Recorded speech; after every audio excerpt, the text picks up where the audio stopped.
তৃণমূল কংগ্রেসের শাসন এবং তা নিয়ে উন্নয়নের পাঁচালী প্রকাশ করে নির্বাচনের আগে চমক দিতে চাইছে তৃণমূল কংগ্রেস, এবং সেই উন্নয়নের পাঁচালী কার্যত মিথ্যাচারের পাঁচালী, তাকেই হাতিয়ার করে একেবারে পাল্টা কাউন্টারের রাস্তায় নামতে চলেছে বিজেপি।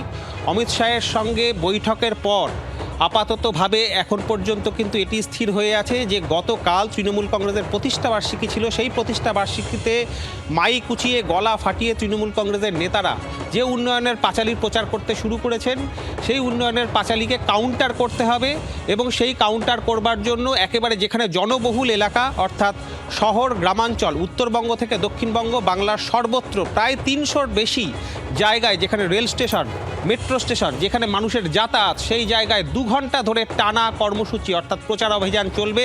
মিথ্যাচারের পাঁচালী প্রচার করবে বিজেপি, বঙ্গ বিজেপি, এবং যেখানে বিজেপির শীর্ষ নেতাদের অনেকেই থাকবেন। লকেট চ্যাটার্জি থাকবেন শহর কলকাতায়, করুণাময়ী থেকে শুরু করে একেবারে অত্যন্ত গুরুত্বপূর্ণ নজর রাখো কমলাক্ষ, ধন্যবাদ।